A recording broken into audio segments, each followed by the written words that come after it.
Assalamualaikum warahmatullahi wabarakatuh. Bismillah, alhamdulillah, wassalatu wassalamu ala rasulillah wa ala alihi wa sahbihi wa mawalah, la hawla wa la quwata illa billah, amma ba'dah. Teman-teman yang kami hormati, kita bertemu kembali pada pembahasan kajian puasa channel LBMNO Bojonegoro, melanjutkan kajian yang kemarin mengenai kitab As-Siyam. Namun sebelum kita mulai, kita hadiah Fatihah dulu ke muallif kitab ini, yakni panjenenganipun Syekh Abdullah Sirajuddin Al-Husaini, kemudian walid beliau Syekh Muhammad Najib Sirajuddin Al-Husaini, dan semua guru-guru kita, tokoh-tokoh NU. Al-Fatihah.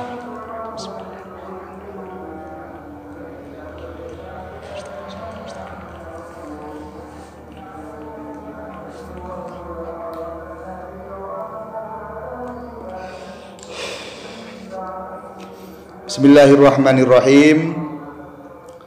Al-faslu tsalitsu fit tahdhiri min tarki siyami ramadhana li ghairi udrin. Pada pembahasan yang ketiga, membahas tentang ancaman bagi orang yang tidak melakukan puasa di bulan Ramadan karena tidak ada sebab udzur. Laqad jaa'a fis sunnatin nabawiyyati tahdhirun syadidun wa wa'idun akidun liman aftara ramadhana min ghairi rukhsatin safarin au udri maradin wa nahwihi. Disampaikan di dalam hadis ada ancaman yang berat, ada ancaman yang kuat bagi orang yang tidak melakukan puasa di bulan Ramadan tanpa ada alasan. Alasan yang memperbolehkan untuk tidak puasa, satu, melakukan perjalanan. Sehingga untuk orang yang melakukan perjalanan, maka boleh bagi dia untuk tidak puasa. Sekalipun yang baik adalah dia tetap berpuasa jikalau itu mampu, atau tidak ada alasan yang lain seperti halnya sakit. Kalau sakit, agama tidak menekan begitu berat, ada istilah kemurahan dari agama sehingga orang yang sakit, namun sakitnya itu sekira dia tidak mampu untuk melakukan puasa, ini udzur. Nah, untuk orang-orang yang tidak memiliki alasan atau tidak memiliki udzur, maka ada ancaman berat bagi dia ketika tidak melakukan puasa. Di dalam hadis rawa at-Tirmidzi wa Abu Dawud wa an-Nasa'i an Abi Hurairah radhiyallahu anhu anna Rasulullah sallallahu alaihi wa alihi wasallam qala man aftara yawman min ramadhana min ghairi rukhsatin wala maradin lam yakdihi shaumud dahri kullihi wa in shamahu. Dalam hadis riwayat Tirmidzi dan yang lain diriwayatkan oleh Abi Hurairah bahwa Kanjeng Nabi Muhammad sallallahu alaihi wasallam dawuh, barang siapa yang tidak melakukan puasa sehari di bulan Ramadan dengan tanpa alasan yang tepat dan tidak karena sakit, maka satu hari yang dia tidak lakukan ini tidak bisa diqodoi dengan puasa selama setahun penuh, sekalipun dia melakukan puasa setahun penuh untuk membayar satu hari yang tidak dilakukan di bulan Ramadan tanpa ada alasan. Maksudnya bagaimana? Di dalam syarahnya disampaikan qauluhu lam yuqda anhu siyamud dahri aila sabila ila istidraki kamali fadilatil ada bil qada. Maksudnya tidak ada cara untuk bisa menemui kesempurnaan melakukan puasa Ramadan dengan qada di selain Ramadan. Dipertegas lagi oleh ulama, qalal ulama'u al muradu bidzalik annahu la yahsulu lahu fadilatu Ramadan wa la yanalu taharatahu wa barakatahu wa in kana yasqutu anhu dzalikal yaumu bil qada wa bil qiyam bima aujaba syari'u alaihi minal kaffarati fi mawaqi'i wujubiha.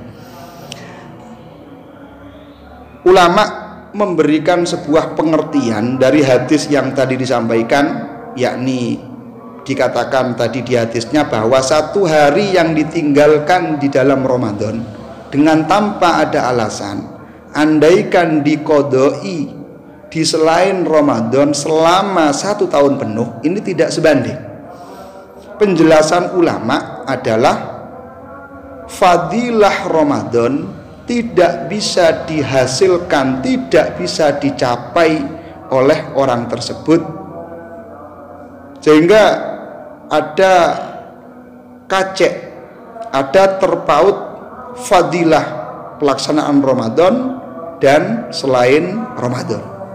Maka satu hari yang ditinggalkan di dalam Ramadan yang tidak karena udzur, ini tidak sebanding fadilahnya dengan puasa selain Ramadan sekalipun puasa 1 tahun penuh. Kemudian kita masuk pada pembahasan yang lain, adabus syiyami, yakni tata krama di dalam berpuasa. Puasa itu butuh tata krama.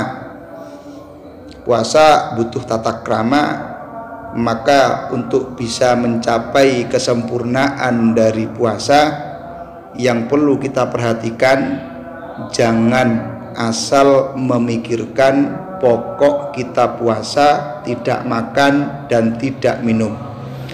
Namun juga tata krama di dalam puasa ini juga harus diperhatikan, karena kaitannya adalah dia mendapatkan pahala puasa ataukah tidak mendapatkan pahala puasa.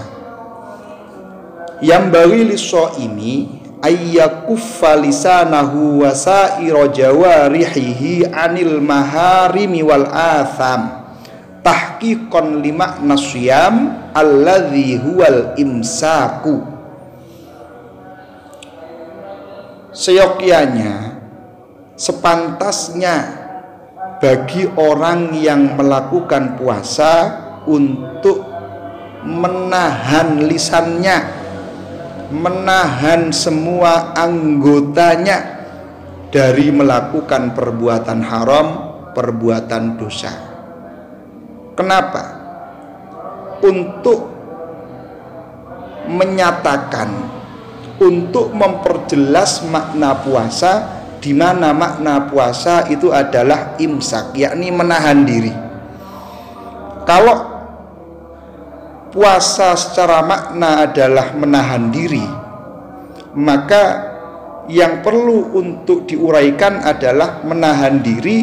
Satu, menahan diri agar puasa tidak batal, yakni yang perlu untuk dijaga adalah jangan makan, jangan minum, jangan melakukan hubungan suami istri di bulan Ramadan. Yang kedua adalah menahan, artinya yang perlu untuk ditahan adalah agar nanti puasa kita ini bernilai pahala. Maka yang perlu untuk ditahan adalah lisan, kemudian anggota-anggota badan dari melakukan sesuatu yang diharamkan. Dalam hadis ja'a fis shahihaini wal lafdhu lil Bukhari an Abi Hurairah radhiyallahu anhu anna Rasulullah sallallahu alaihi wa alihi wasallam qala as-siyamu junnatun fala yarfath. Kalau dalam sarahnya fala yarfath wala yajhal wa inimru'un qatalahu aw syatamahu falyaqul inni shaimun marrataini. Dalam hadis ini tercatat di dalam dua hadis sahih, baik di dalam Bukhari maupun dalam hadis Muslim. Cuma lafadznya adalah lafadz Bukhari, riwayat dari Abi Hurairah. Kanjeng Nabi berkata bahwa asyamu junnatun, puasa itu tameng, puasa itu perisai. Simpel, puasa adalah tameng, puasa adalah perisai. Maka kalau melihat dari pengertian yang disampaikan oleh ulama, mengartikan hadis ini, puasa dianggap sebuah perisai, tentu kan ada sesuatu yang dihubungkan. Perisai dari apa? Tameng dari apa? Maka melihat dohir hadis disampaikan waqad tabayyana bihadhihi riwayat muta'allaqu hadha satri wa annahu minan nar. Yakni jelas bahwa puasa sebagai tameng, puasa sebagai perisai, perisai dari neraka. Ini melihat dari beberapa riwayat. Dan ini seperti yang disampaikan oleh Imam Ibnu Abdil Bar. Kemudian dari hadis ini sebenarnya ada beberapa komentar ulama, namun secara prinsip sama. Mungkin akan saya sampaikan sebagai bentuk perbandingan saja. Pertama, mengartikan asyam junnatun, puasa adalah tameng. Yang dimaksud adalah tameng dari neraka. Kemudian pengertian yang kedua, yang dimaksud dengan tameng adalah melihat faedah daripada puasa. Apa faedah puasa? Disampaikan bahwa faedah puasa adalah it'afu syahawatin nafsi, melemahkan syahwat nafsu, melemahkan hawa nafsu yang mengajak kepada sesuatu yang tidak diridhoi Allah. Sehingga kalau nafsu lemah, maka puasa dianggap sebagai perisai, sebagai tameng. Maka lemahnya nafsu ini yang melemahkan adalah puasa. Maka puasa junnatun. Kemudian pengertian yang kedua, puasa adalah tameng, maknanya adalah sutrotun minal atham, puasa sebagai tameng dari dosa, puasa sebagai tameng dari puasa. Ini mungkin agak klop dengan pengertian yang pertama, jika puasa itu melemahkan nafsu, fungsi utama daripada puasa, sehingga dengan puasa nafsu agak bisa dikendalikan. Maka kalau nafsu bisa dikendalikan, tentu bisa dijadikan sebagai sutroh, sebagai perisai untuk melakukan perbuatan dosa. Nah, secara makna semua sama. Ini pengertian hadis yang disampaikan oleh Kanjeng Nabi, puasa adalah perisai. Fala yarfath, maka jangan mengucapkan sesuatu yang kotor. Kalau dalam sarahnya bi fathhir ra wal fa, ya, maknanya adalah al kalamul fahish, yakni ucapan-ucapan kotor. Ini pertama. Jadi yarfath itu bisa diartikan ucapan kotor, kemudian bisa juga diartikan perbuatan jima ataupun pemanasan melakukan jima. Ini falayar yarfath, ya. Jangan melakukan sesuatu yang tidak terpuji, baik itu ucapan-ucapan yang tidak terpuji ataupun melakukan hubungan suami istri di bulan Ramadan. Karena melakukan hubungan suami istri di bulan Ramadan itu sekalipun halal, ya, tapi kan ada larangan bahwa jangan melakukan hubungan di siangnya bulan Ramadan. Wala yajhal, ini lanjutan hadis, dan jangan melakukan tindakan bodoh seperti kebodohan yang dilakukan oleh kaum jahiliyah, yakni orang-orang bodoh, seperti halnya berteriak-teriak tanpa faedah, kemudian melakukan tindakan-tindakan bodoh yang keluar dari syariat. Itu juga dianggap jangan dilakukan untuk orang-orang yang berpuasa. Intinya lakukan sesuatu yang positif.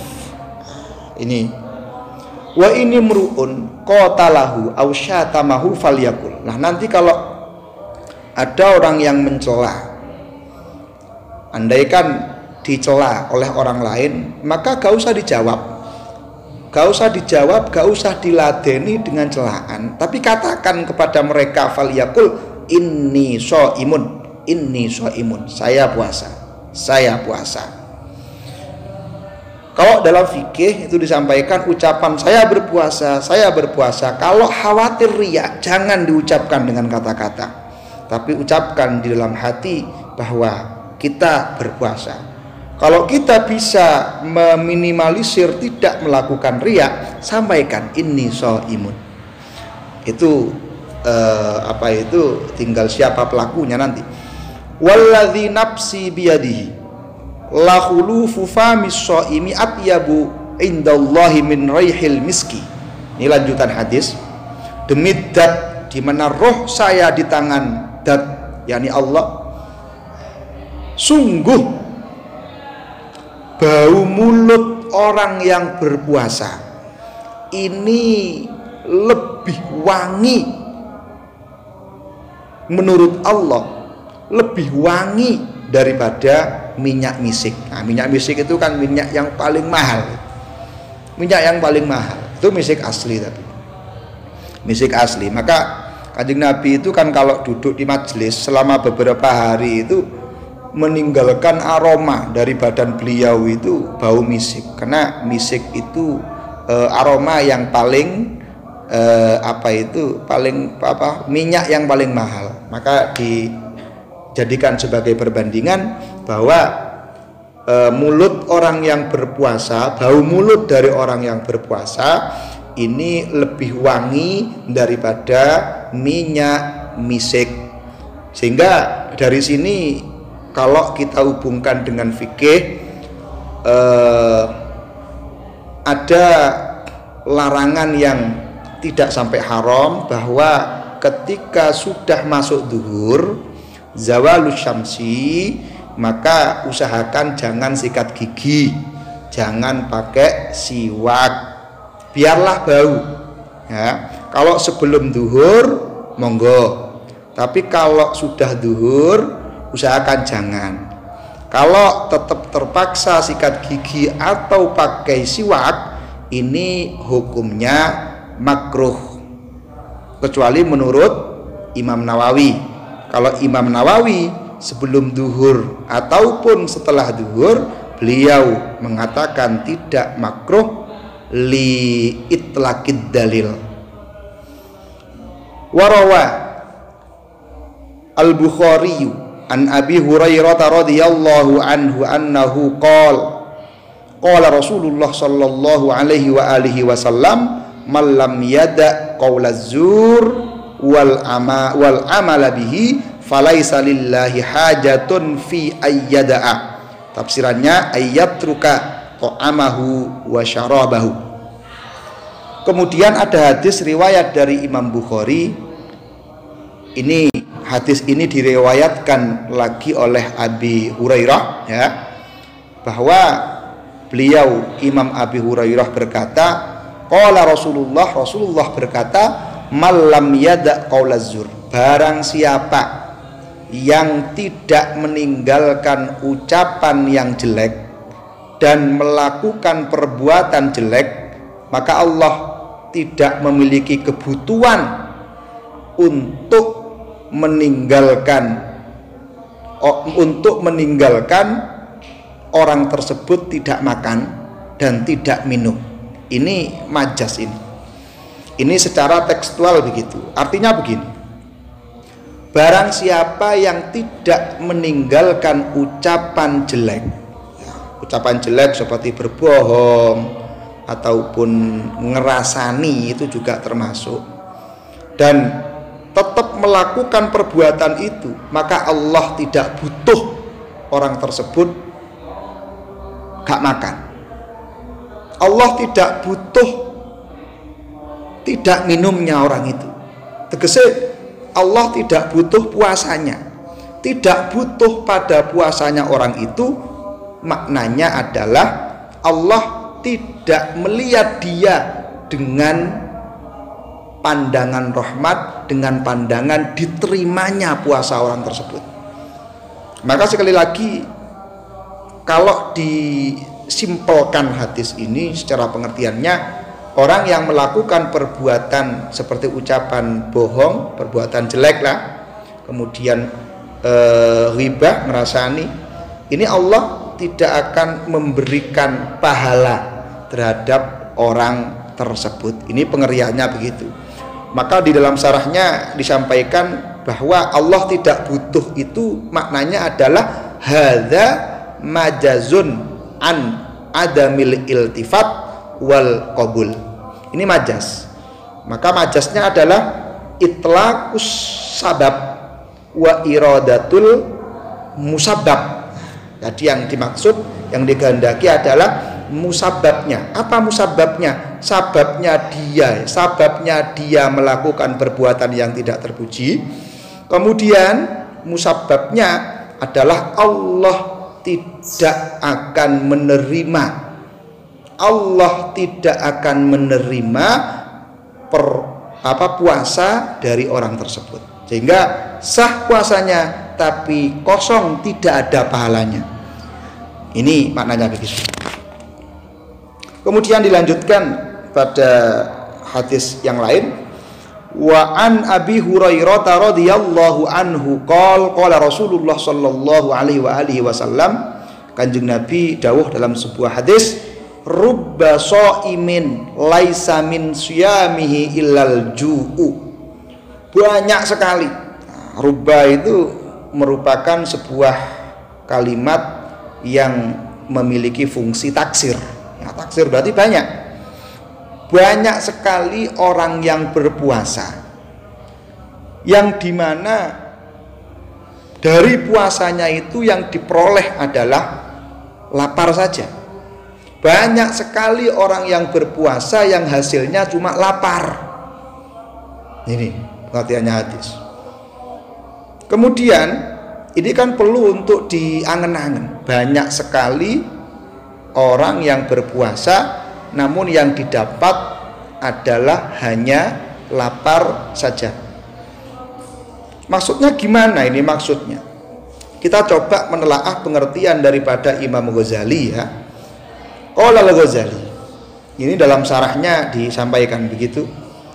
Kila huwallazi yuftiru ala haramin au may yuftiru ala luhumin nasi bil ghibati au mal la yahfadzu jawarihahu anil atham. Maksudnya dia berpuasa tapi hanya lapar yang dia dapat. Ini kalau menurut Imam Ghazali ada 3 ya. 1, dia melakukan perbuatan haram. Dia berbuka dengan makanan yang haram, maka dia hanya mendapatkan lapar saja puasanya, pahalanya tidak didapat. Kemudian yang kedua, pengertian daripada Imam Ghazali, orang yang berbuka, tapi berbukanya itu makan daging orang lain. Maknanya adalah ngerasani, ya. Jadi orang yang ketika puasa ngerasani orang lain, ini dianggap makan daging orang lain. Ini yang didapat hanya lapar saja, pahala tidak didapat. Pengertian yang ketiga dari Imam Ghazali, orang yang tidak bisa menjaga anggota badannya dari perbuatan dosa. Anggota badan tidak bisa dijaga seperti telinga, kuping, kemudian mulut. Ini nggak bisa dijaga dari perbuatan dosa. Maka yang didapat hanya lapar, pahala tidak didapat. Banyak itu. Rubba shaimin laisa lahu min siyamihi illal ju'u. Kemudian lanjutan hadis, wa rubba qaimin laisa lahu min qiyamihi illas sahar. Banyak sekali orang yang melakukan sholat di waktu malam, yang didapat itu hanya meleknya, pahala tidak didapat. Ya mungkin faktornya karena riya, atau karena dia melakukan amal, melakukan sholat dengan sesuatu yang diharamkan, seperti menggunakan pakaian ghosab, pahala kan tidak didapat. Maka ini kaitannya dengan masalah sholat, masalah diterimanya sholat, ya. Kalau menurut Imam Ghazali dalam kitab lain itu syarat diterima sholat itu kan ada 4 itu, ya. 1, ikhlas karena Allah, sekalipun tingkatan ikhlas itu ada 3 nanti, ya. 1 ikhlas karena Allah, bukan karena orang lain. Kemudian pakaian, makanan, kemudian tempat sholat halal, ini baru diterima. Yang ketiga khusyuk itu maknanya kalau anggota jelas, ya, tidak banyak bergerak. Kemudian khusyuk hati khusyuk itu maknanya adalah yang dilakukan ketika dia sholat, dia hanya ingat bahwa dia sholat, jadi tidak mengingat selain sholat. Ini khusyuk. Kemudian yang keempat, syarat diterimanya sholat menurut Ghazali itu tidak ujub. Tidak ujub itu tidak ijab, orang gawokno amale, koyok-koyok dengan amalnya dia berhak mendapat pahala, dengan amalnya dia berhak mendapatkan surga. Ini ujub. Maka yang baik ketika melakukan sholat, ketika melakukan amal, jangan bangga dengan amal itu, tetap merasa banyak dosa. Tetaplah merasa banyak dosa. Ini kaitannya dengan sholat, ya. Pembahasannya puasa, maka untuk sholat mungkin sedikit itu. Rawa Ibnu Majah wal lafdzu lahu wan Nasa'i wa ghairuhuma. Kemudian kelanjutan daripada hadis, wa rawa an-Nasa'i bi isnadin hasanin wa Tabrani wal lafdzu lahu anna an-nabiy sallallahu alaihi wa alihi wasallam qala asyamu junnatun malam yahrikha. Dalam hadis Kanjeng Nabi menyampaikan sebuah dawuh bahwa puasa itu tameng, puasa adalah perisai. Seperti yang tadi di awal saya sampaikan, cuma lafaz terakhirnya yang berbeda. Puasa adalah tameng dengan catatan tidak dirusak tameng ini. Kemudian sahabat bertanya, wa bima yahrikuha? Dengan apa? Apa yang bisa merusak tameng? Apa yang bisa merusak puasa? Kanjeng Nabi menjawab, qala bikadzibin au ghibatin. Yang bisa merusak puasa adalah kebohongan. Kebohongan itu maknanya adalah menyampaikan sesuatu tidak sesuai dengan kenyataan. Itu namanya kadzib, kebohongan. Sengaja, kalau menurut satu ulama, Imam siapa ya? Imam Zubair dalam satu kitab Fathul Bari itu memasukkan kebohongan yang tidak disengaja. Nah, kebohongan yang tidak disengaja ini juga masuk. Tapi secara prinsip ya mungkin yang perlu untuk ditekankan adalah yang bisa merusak apa itu puasa, artinya pahala puasa, ya, ini adalah kebohongan. Maka kalau menyampaikan dipikir dulu sesuai dengan kenyataan ataukah tidak. Au ghibatin, atau ngerasani itu menyebutkan saudaramu atau menyebutkan orang muslim, menyebutkan orang lain dengan sesuatu yang orang lain itu tidak suka ketika dia tahu. Jadi menyebutkan kejelekan orang lain, itu saja. Hingga sekalipun orang lain ini memiliki kejelekan itu, gak bisa, ya, gak boleh. Ini ngerasani jenenge. Lah ini yang bisa merusak puasa. Maka dua hal ini dipahami betul, perlu hati-hati, ya. Fasyamu wiqayatun mani'atun minal adab. Maka puasa itu sebagai perlindungan dari siksa. Malam yahrikha as-shaimu bikadzibin aw ghibatin. Puasa sebagai perlindungan dari siksa selama orang yang berpuasa tidak merusaknya dengan cara berbohong, dengan cara ngerasani orang lain. Mungkin itu dulu yang bisa disampaikan, ya, sedikit. Semoga bermanfaat. Untuk selanjutnya mungkin kita bahas pada waktu yang lain. Terima kasih. Wabillahi taufiq wal hidayah waridha wal inayah. Wassalamualaikum warahmatullahi wabarakatuh.